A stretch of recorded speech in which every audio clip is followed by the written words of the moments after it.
Good afternoon, everyone. I'm the Cold Weather Chef, and today we're going to make homemade manicotti. This is a fairly easy and straightforward recipe, but it takes a lot of time because there's a lot of parts to it. You need to make the homemade crepes, which I'm going to show you. We're going to make the filling, which I will show you, and you also need to make homemade sauce with homemade meatballs, which I've done earlier. And that is all done sitting here, and it smells amazing. And lastly, to tie it all together, you need an amazing wine. And today we're going to have a Brunello di Montalcino, which is from the Sangiovese grapes from the Tuscan region of Italy. So why don't we just open up our wine and test it and see how good it really is.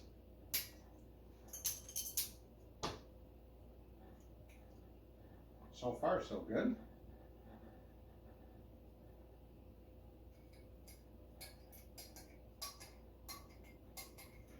And you really want a nice deep dark red that can stand up to the meat and the red sauce and the flavorful cheeses that go into this.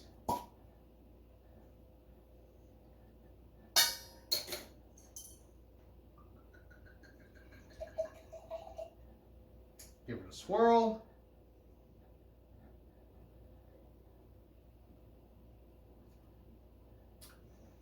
And it's really a crime that one wine has this much flavor.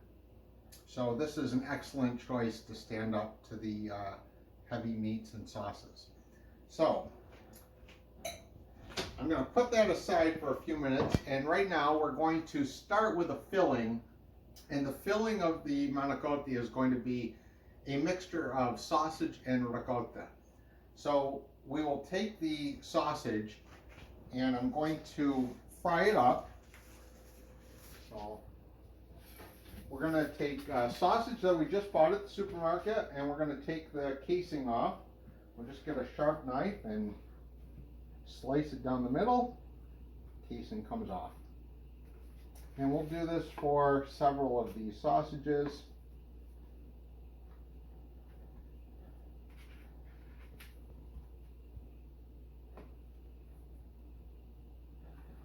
They should come off very easy. Of course, you really need a sharp knife to do this.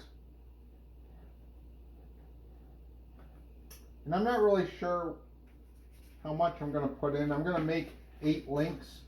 I may not use all of it for the filling.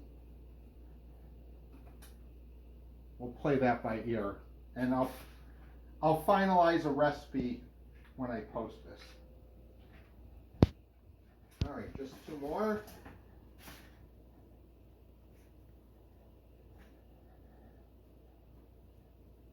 And let's put these here.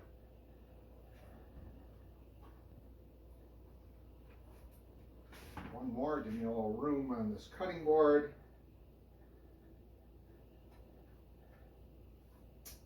All right, so we're going to turn on the gas and cook. So this sausage will cook down a little bit. We'll cook it up so the oils do not cook inside the manicotti. We want to cook this and get the fats and oils out of the sausage before we make the mixture. So right now we're going to let this cook for maybe 10 minutes, and when we come back, I'll let this cool a little bit. You want to have cooled sausage when you mix it with the ricotta to make the filling. So when we come back, this will all be cooked and cooled, and we'll make the filling for the manicotti. Welcome back. We have cooked our sausage, drained it, and cooled it, and now it's ready to be mixed with the ricotta for the filling. So I'm going to take a 32-ounce tub of ricotta that I purchased at the store. If you're lucky enough to live by an Italian specialty store, they often have fresh ricotta. It is nicer to get the fresh ricotta, but you can't always get it. So in a pinch, you buy it at the store. So here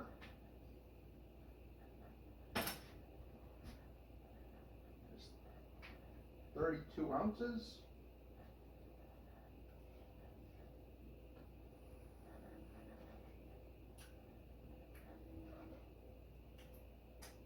All right. And we are going to throw in a couple eggs to bind this mixture. Eggs are great as a binding agent, so 2 is probably good. Probably 1 egg for every 16 ounce of ricotta. All right, we're going to put in some of this sausage, not all of it. Let's put some in first and see how it goes. And naturally, we're going to put in some cheese, and I have Pecorino Romano, but you can use your favorite cheese. In this entire recipe, there will not be any mozzarella cheese. I don't believe mozzarella has flavor, so it just produces a stringiness for show. But this is a flavorful cheese, so you'll get a much nicer end product. So I'm going to put in about a half a cup of Parmesan cheese. And then, let's get rid of this one, and we will stir it together.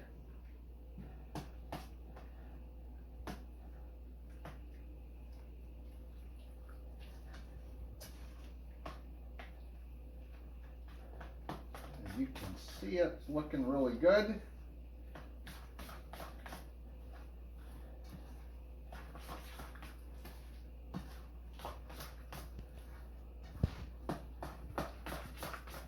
So that was pretty easy to stir that up together. Let's add just a little bit more sausage. Not a lot, just a little. So we probably used 5 to 6 links of sausage to go in here. Right. This will be a pretty filling meal with the cheese and the crepe and the sausage. All right,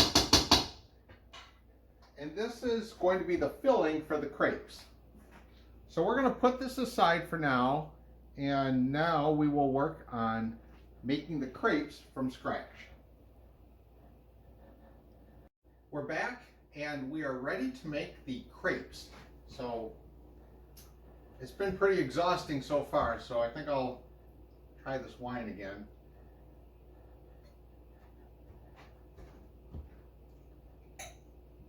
It just keeps getting better. So I'm going to make a double recipe because every time I make these, people seem to want them. So I'm just going to make as many as I can with a double recipe. And if I have enough, they freeze well, so you could stick them in the freezer and pull them out at some point in time in the future when you need them.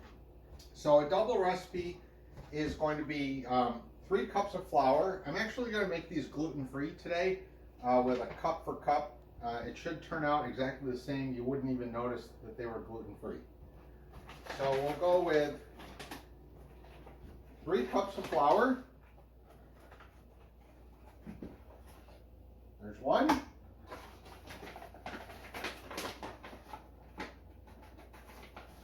There's 2. And here is number 3. It's egg intensive, so we're going to use 6 eggs. Let's move these eggs over here.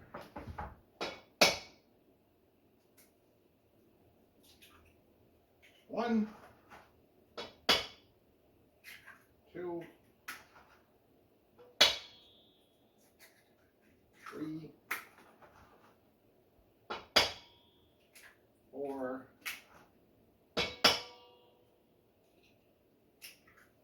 5, and 6. Done with the eggs. That's good. We're going to throw in a pinch of salt. That's a pinch. And 3 cups of water.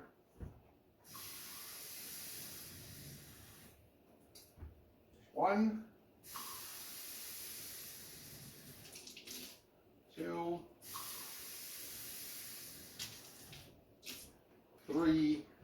I would stir and mix at the same time. I don't really have that luxury right now, so we're just going to use a whisk. It tends to come out pretty good. You can also buy Manicotti shells, which are just pasta shells at the store. They're not my favorite because it's literally pasta. The batter for the homemade Manicotti is thinner. It's a little different. So you get it melts in your mouth more when you've got the homemade crepes. So let's just stir this together a little bit. All right, so while I'm stirring, you really need to pay attention to see if you need more water. I'm not really sure yet. But while I'm stirring, I'm going to turn on the heat to my pan and let that pan get nice and hot.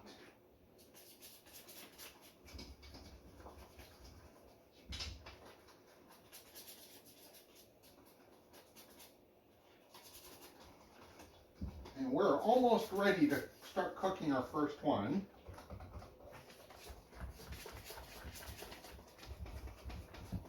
I think I'm going to add a little bit more water. You seem a little thick.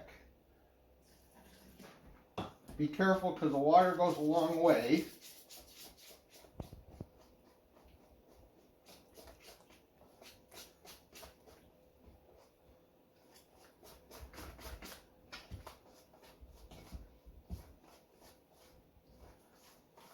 So you might make the first one and then decide you need to add a little more water. And that's okay. There's nothing wrong with that. All right, so let's see. I still think it's a little thick.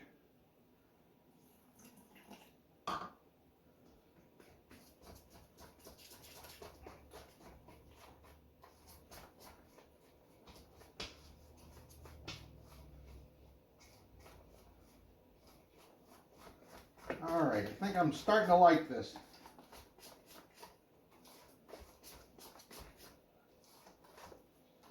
So, here's what we're going to do.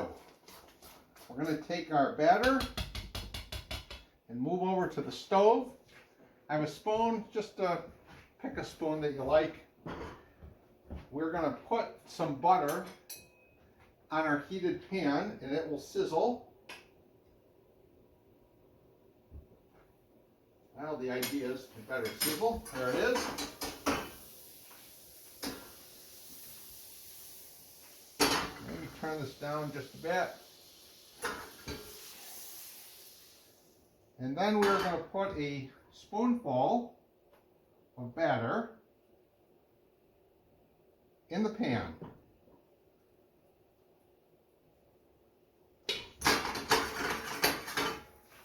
Now this might be a little thin still, or thick still, so I kind of move that around, spread it apart.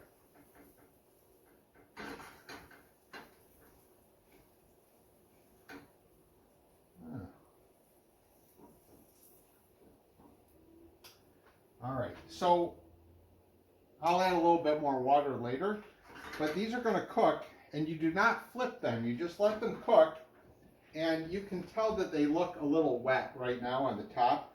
Eventually, you'll get this nice sheen on the top, and that's how you know that they're cooked thoroughly. And additionally, don't forget, they're going to cook in the oven for about 45 minutes later on. So it will take approximately 45 seconds to a minute to cook a crepe.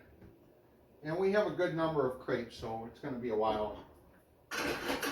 But I can start seeing that the sheen is coming on this so that it's cooking thoroughly throughout the crepe.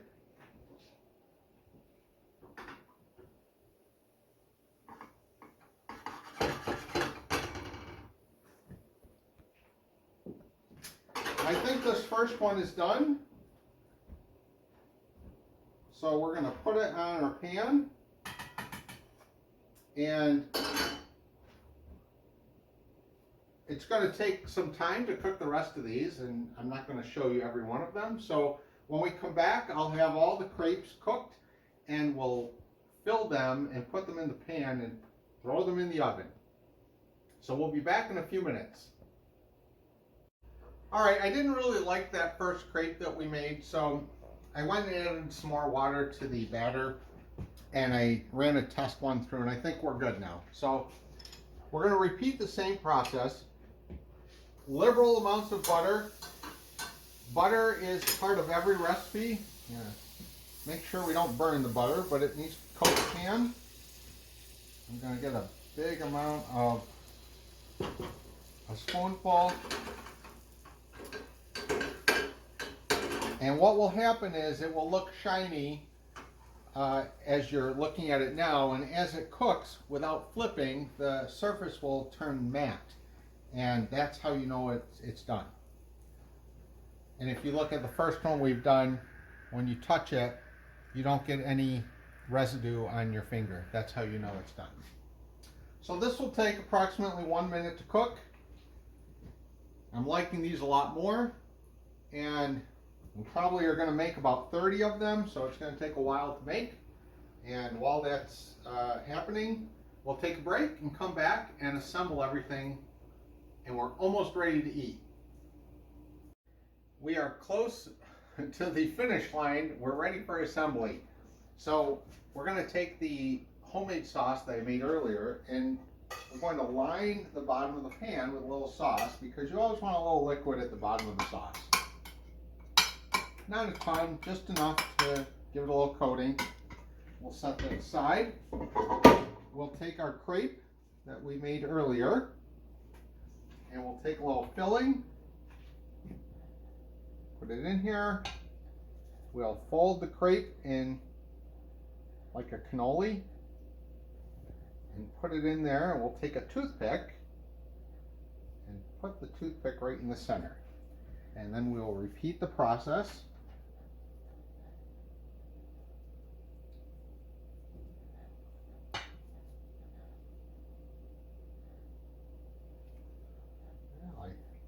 Don't know how many we're going to fit in this pan, but we will see.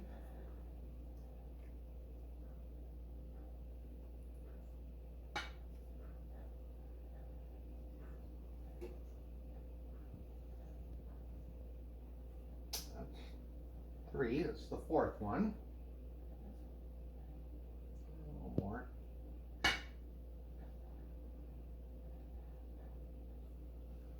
Well, we're not going to fit a whole lot in here, because these are pretty sizable.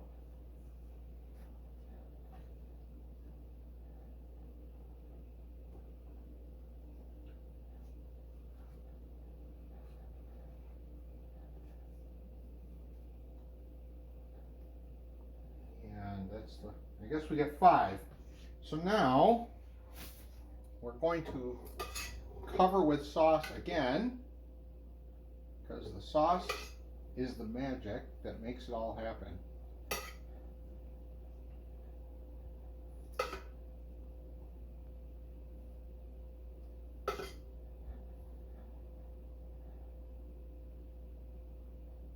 And finally, we'll take some grated Parmesan Reggiano cheese, sprinkle that on top liberally. And this is going in the oven at 350 degrees for about 40 minutes. And we'll come back and pull it out, plate it, and you'll be ready for one of the best dishes you've ever had. We are finally done with the oven. We're on the home stretch. I'm going to take it out of the oven.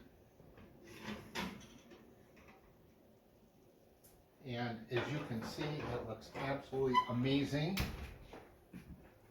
It's time to plate. I'm going to try to do this without hurting myself. I'll take one out, put it on the plate, and then we will place a meatball right next to it. And this is your homemade manicotti. It will be a meal never to be forgotten.